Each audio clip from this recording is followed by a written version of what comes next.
What's up, YouTube? This is LA Prepper, and I'm tired of all those crappy audio, what do they call them? Artifacts. Maybe that's not the right word, but my phone and or internet coverage are not sufficient to stream from the LTE, at least on the road.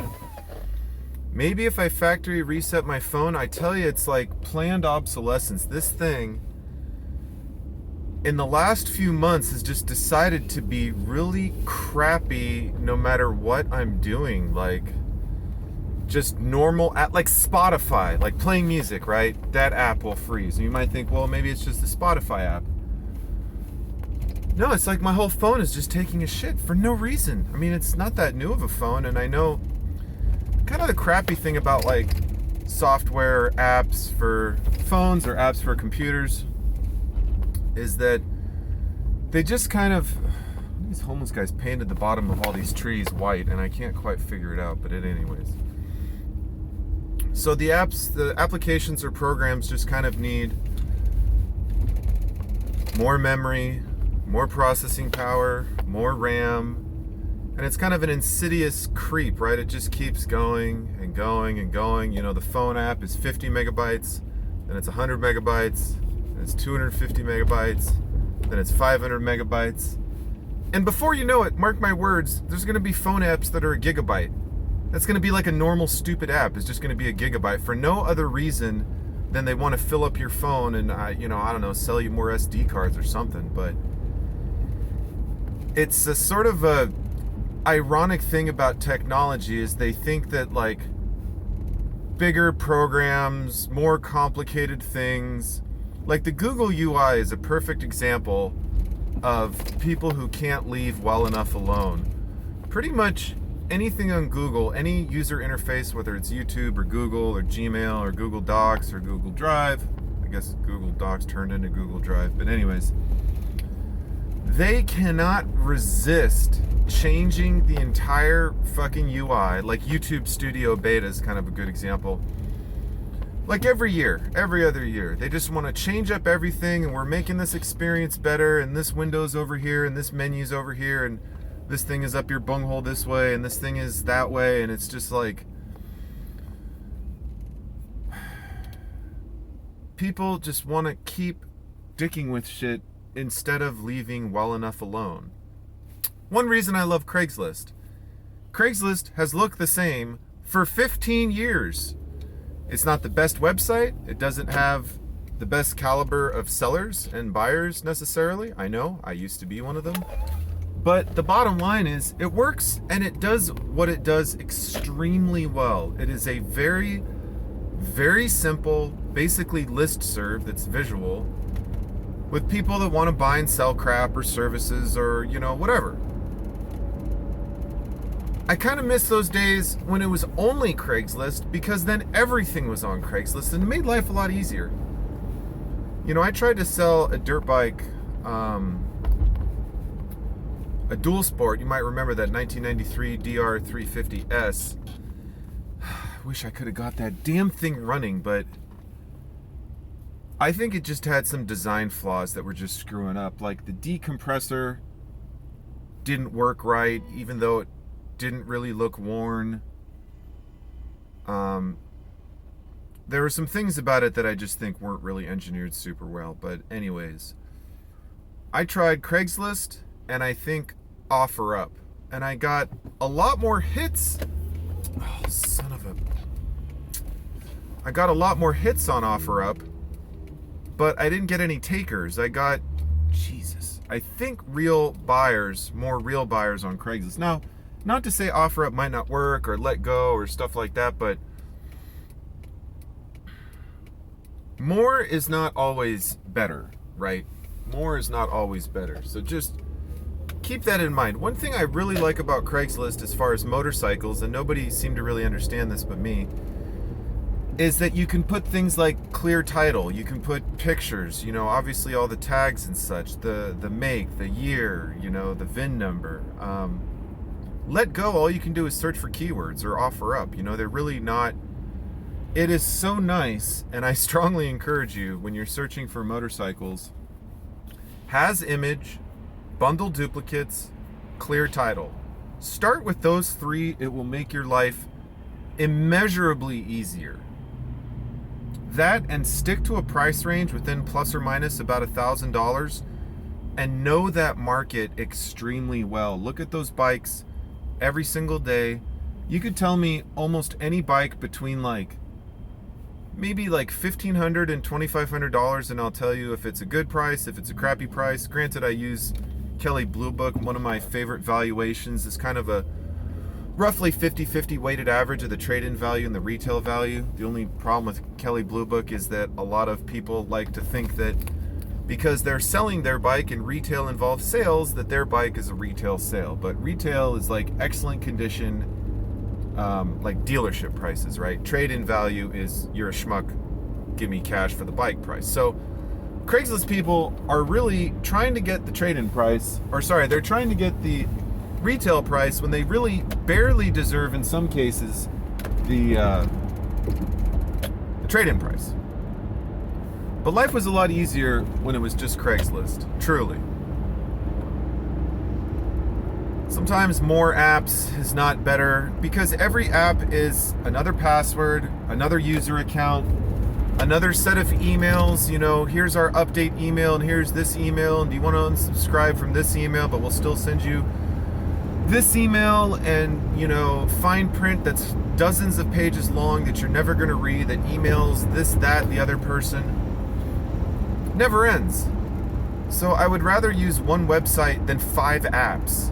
Even if 5 apps give me 20% more responses, it's 500% more work. Not exactly, but you get the point. We live in a time where the ability to overcomplicate our lives is the push of a button away. Now, a lot of things are simpler because of technology. For example, getting a ride for a taxi, Uber, Lyft thing, super easy. Getting anything delivered to your house, basically anything delivered to your house, whether the company ships it or whether Postmates takes it over, is super easy. You can get almost anything from Amazon, and pretty much all major stores offer shipping. Even places that sell couches and whatnot offer delivery if they're local. So, I don't know where I'm going with this rant, but I was going to talk a little about work and efficiency and making a positive difference at work, which is, of course, quite the challenging thing to do, typically. How do you make a positive influence at work when you're very low on the totem pole? Do you even try? How much do you care about how efficiently your department runs? Why should I care? I don't get paid by the part. I get paid by the hour. Now, I try to be pretty efficient with my time and help the department crank out as much stuff as possible, but I'm not really financially motivated to produce at a high level, except if you kind of consider, raises and any other idiot benefits that the company might give me as a result of working hard, which I would say that, go to hell, idiot. Yeah, I drive like this every day, in case you're wondering, but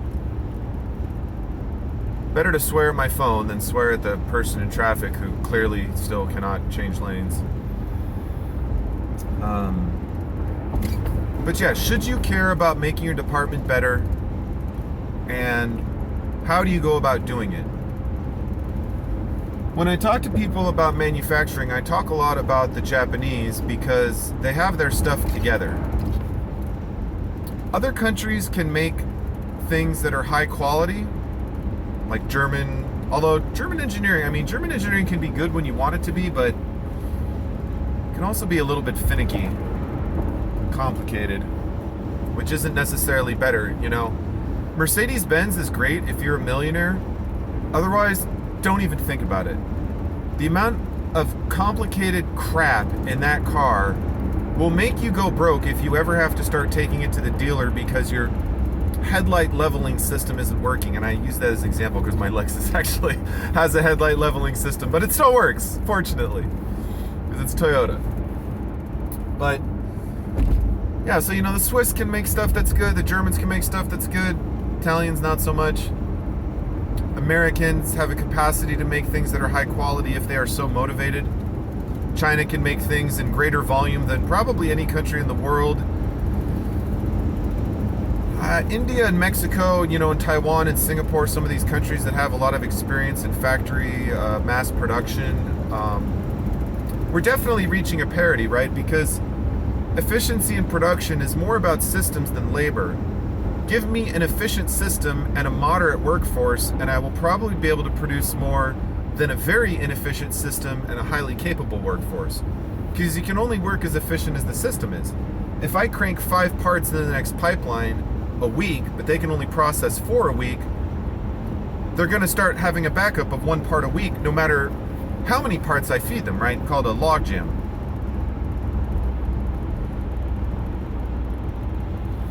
So, the reason I bring up the Japanese is the Japanese, over decades, I don't know how they became so good at this.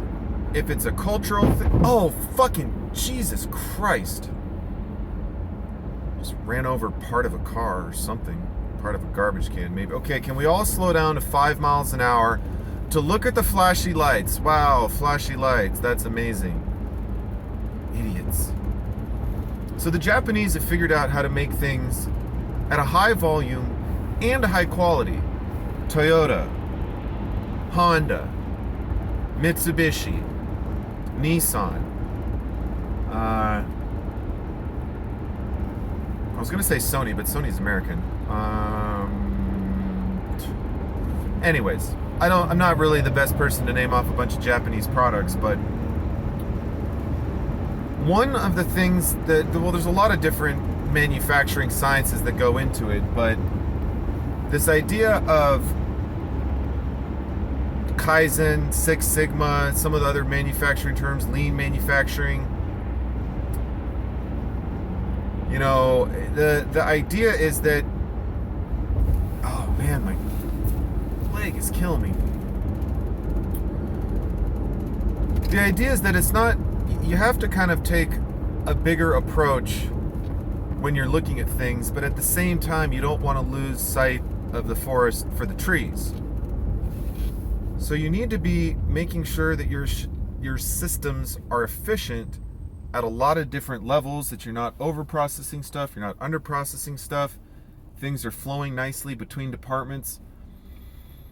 But you also don't want to be so focused on, say, the X production goal that you're losing efficiencies through the middle of it. One thing that the Japanese really pioneered was this idea of continual improvement and respecting the feedback of the workers at all levels. So if the janitor says, hey, I have to drag this garbage can around to do the trash, if I could get a garbage can that had wheels on it, it'd be a little more efficient, I wouldn't use as much energy, I might be able to clean more in one night, etc., etc. Now, on the one hand, the company might say, well, our janitors in the past haven't had a problem dragging this can around, so if you have a problem dragging the can around, that's fine, we'll just get somebody else. Or they could say, well, we don't really have enough money, or we don't even have enough trash for you to pick up, additionally, or we don't care about your health, or it's not that physically difficult to drag the trash can around anyways, so why should we buy you these wheels? Whereas nowadays, basically every janitor that you see has a trash can or something that rolls that has wheels on it.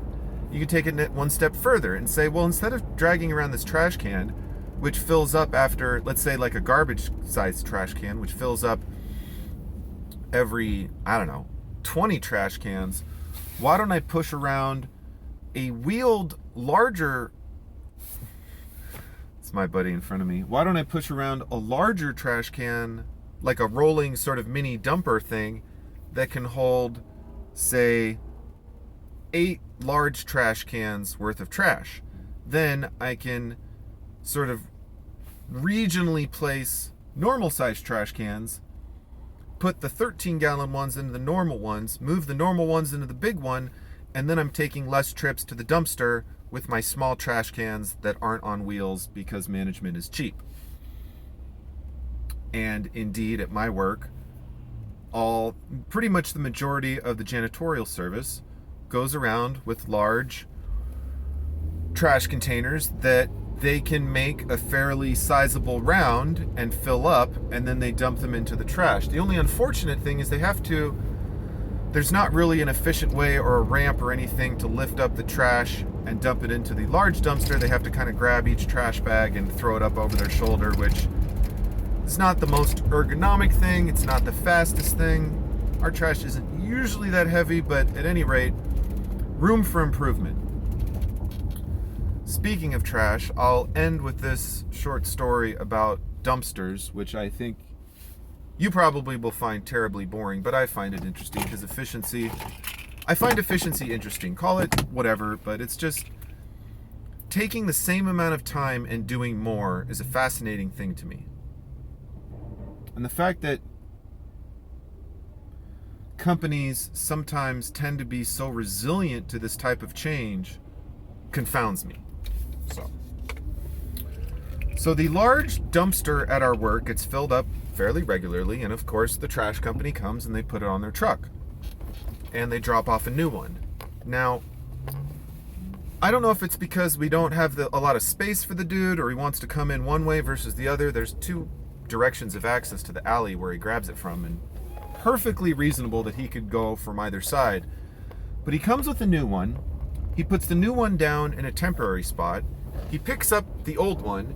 He drops the old one in a different temporary spot. Then he picks up the new one, puts the new one in the permanent spot, and then he grabs the old one from the temporary spot and places it on the back of his thing and goes off. And you can't help but wonder, when you're looking at this guy doing this, why don't we figure out a way for him to drop the new one in, like, say, garbage spot number 2, and then pick up the old one from garbage spot number 1, and everything's fine. And then when the garbage dumpster thing in number 2 is full, he can drop off the new one in spot 1, pick up the new one or the old one from spot 2, and he's fine. And not this ridiculous garbage shuffling game, which takes like 15-20 minutes. It's a complete... God, I look so white. I am white, but I look super white in this color balance right now. So every time I see it, I'm just like, why does this employee not care? Why is the company not managing the time of this person, realizing that they're spending like a half an hour at this stop when it should be like a 10-minute thing? Like, boom, maybe 8 minutes, like if he didn't have to worry about traffic or anything, like traffic from the factory and such that he kind of has to be careful for, and people really aren't respectful of. Oh, planes landing. I love watching planes land. Oh, nope, calling it off? No? Landing? Not landing? You're a little high there, bud. He's coming down. All right. Love watching. I'm working on my license. I have 1 hour. 1 hour. That's all. Anyways, I gotta get to work. Till next time, like, comment, subscribe, and keep prepping.